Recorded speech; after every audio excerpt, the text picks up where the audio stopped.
food and eating. When I was first invited to give a talk today, I struggled to find a topic that fit within the overall theme, Paths to Dialogue. It was right after the election, and thinking about talking across divisions, the world was, our country was very divided, still is, and thinking about talking across those divisions to say nothing about finding common ground seemed pretty tough. And then I was reading a book by a chef, to David Fu, Memory of Taste. And he talked about the importance of food. I went, food, eating, wait, that is something we all think about, at least a little bit, at least sometime. I bet everybody in the room can think about a food that's important to them because of what it reminds them of. Perhaps a particular person that they love, or a past event, or something. Food is powerful. It is a way to talk to people, to talk with people, to think about, to explore our own selves, to learn about others. But food is also a way to think about inequality, power, history, politics, the environment. Food is all of that. Now, sometimes people talk about food and the importance of food across borders in a political way. That is, there are countries, for example, that have promoted their food as a way to gain global acceptance. Thailand and Korea are two such places. Or bridging conflict through food, bringing food to Gaza at war, for example. Or, until very recently, where the US might provide food aid to communities that are experiencing hardship. And in those cases, it is also true that food across borders is important, but these are overtly and explicitly political aims. I'm not talking about those today very much. What I really want to talk about is ordinary people, the kinds of people who, when they think about food, they think about what they're eating and perhaps with whom they're eating with. And the ways that eating together, maybe eating with a stranger, or eating with someone that you're not familiar with, or the culture you're not familiar with, or you don't know, the way that that allows us to reduce tensions and to develop empathy and increase ties. One of the places that food is often shared is households and families. So we can think of the family table as a place where people with important ties come together to share food. Now, I know that in many families, there's tensions, there's difficulties, there's pain. So I'm not presuming too much here.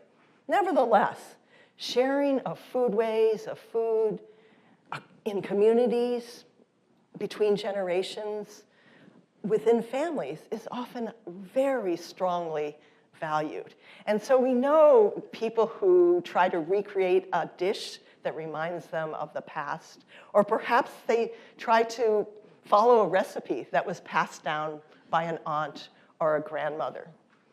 So yes, sometimes food is distributed with a political aim, and sometimes there's tension in families.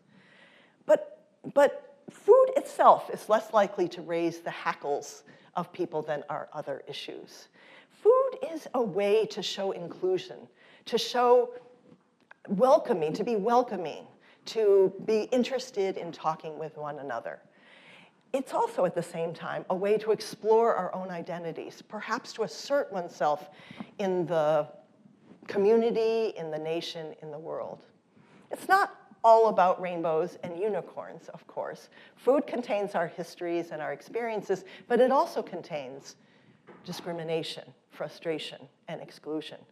But perhaps food is a way for us to look at those structures, those processes, those events in a quieter way than other kinds of pathways. We can use food to think about ourselves, to learn about others, and perhaps learn a little bit of global politics and history. Many times, I've been the beneficiary of generosity around food, where people have invited me in to share their table, to share a feast, perhaps taught me a recipe, how to cook something. I've also been the beneficiary of even more generosity, where a group of people trust me with something very dear to them, something about food, perhaps a particular food way or way of thinking about food, trusting me to come to the food, to the table, to the eaters, with an open mind and heart ready to learn. Food has is complicated. Sometimes it's got contradictory meanings, sometimes good and bad, and sometimes at the same time. And it's often hard to figure those out. To do so, we need to pay attention. Let me illustrate with an example. Spam musubi is a beloved food in Hawaii. It's ubiquitous. You see it everywhere. So it contains 4 ingredients: spam, often cooked in a kind of teriyaki sauce, placed over rice, and wrapped in nori, seaweed. And in that way, it's like other musubi. A little bit of food, usually fish, over rice. But spam instead of fish, there's a story there. And the story is the story of Hawaii. Spam became popular in Hawaii around World War II, and Hawaii now has the highest per capita consumption of spam anywhere in the world. Spam is canned meat. It has a long shelf life, and so it became very valuable during World War II when other protein was in short supply in Asia, across the Pacific, particularly in places where it was difficult to fish given that there was a war on. Spam is often associated with the US military. Where the military went, spam went with it. And spam has a kind of mixed legacy. On the one hand, it reflects the ways Americans have been willing to feed people who face food shortages, after the war, for example. But spam also reminds people of a very difficult time. To underscore just how complicated spam's meaning is, spam was supplied to Japanese Americans who were incarcerated in camps during World War II. So spam musubi in Hawaii has that kind of, it's sort of rooted in that war history. But there's other pieces of the history as well.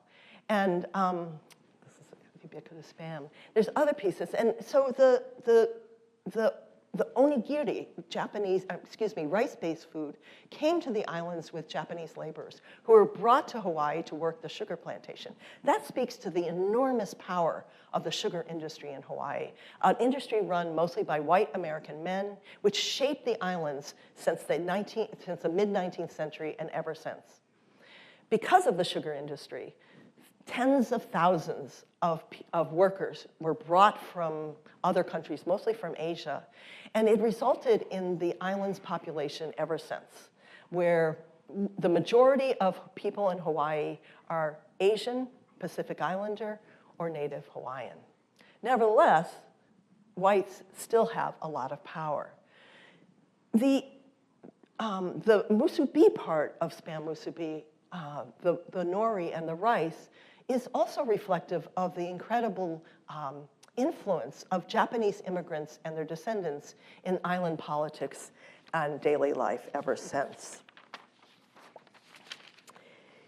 Embedded in this food, then, are these pieces of Hawaii history, but another very important piece of Hawaii history as well, perhaps even more important, and that's the history of colonialism, where the United States seized the Kingdom of Hawaii in 1893, annexed it in 1898, and then made it a state in 1959. Thus, those events marking the loss of land, power, community, and nation for Native Hawaiians, and the ascension of white Americans in Hawaii. In fact, around 1900, Hawaii was a leading edge of American empire. It included Hawaii, but other parts of the Pacific and parts of Asia as well, including the Philippines, where spam has also been incorporated into the local diet. In spam musubi, what we see is the incredible power and influence of US military in Hawaii, but beyond, during World War II, but before and since. So when we trace the history of spam musubi, when we disassemble it and look at it, we can see that food can tell a political story. We can see that communities take in the food of others, even the food of conquerors, and make it their own. And so in spam musubi, as in Hawaii, we have a very complex story, all wrapped in one nori-wrapped package. But for this food or any food to speak to us, we have to listen to it and to those who have a claim over it. I often think about this because I'm a white person, a haole, who have spent a long time in the islands, but I wasn't born there, I didn't grow up there. And so my relationship to Hawaii's food is necessarily different from that of others. And I'm constantly reminded of the fine line between sharing food, appreciating food, and appropriating the food of others. These issues, of course, are issues of power, inequality, and access. So it's not enough to eat food or to share food or to eat food that's unfamiliar to us. We need to do more. Elizabeth King, who writes about food and peace, asks us to distinguish between a kind of weak and a stronger understanding of food. So we know that immigrants have made a great contribution to the American diet. Spaghetti, tacos, gungbao pho. These are all parts of diets of many Americans. And it speaks to the importance of immigrants and immigration in the United States. That's an important thing, particularly these days when immigrants and immigration are under scrutiny and attack. That's a weak kind of approach and understanding of food. It's important. But we can go further, and we can look at the structures of inequality and exclusion that are part of many foods. So we understand that immigrants contribute to our food. Do we recognize the importance of immigrants in the United States? Do we think about the very difficult pathways that many immigrants have had making a home here? This is the kind of thing that we can think about as well. Tu David Fu, who I mentioned, the chef I mentioned at the beginning, writes about the difficulty of getting Americans to understand and appreciate Vietnamese food, and his determination to use food to assert his place in the culinary world.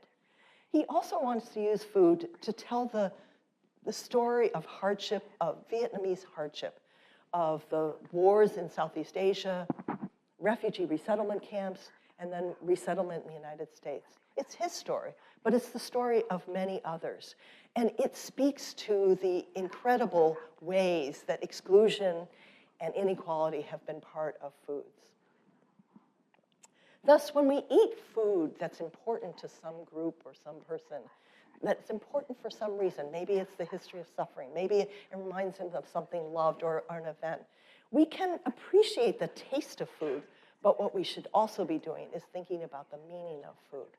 When we think about food that's important to us, that's it. It's the connection between food and history that makes food so powerful. When we invite other people to eat with us, to share our food, of course we want to have a nice talk, to get together, to sort of spend that time. But we also want to share the meaning of our food. And that is where we can begin to make connections.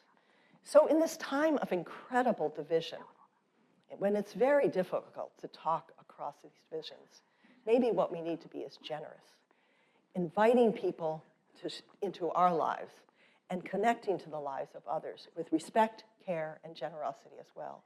Food is a pathway to that. We can invite people to share food with us, and we can accept the offers of others and respect the perspectives and experiences of those people. And maybe even recognize perhaps our complicity in some of the negative histories of the meaning of food, ready to forge new bonds and understanding, ready to confront and acknowledge the kinds of structures that give food the meaning of the way inequality, the way exclusion have been part of these foods. Food is powerful, but it's also welcoming. Perhaps it's one of the easiest ways to connect if we do it right. Thank you.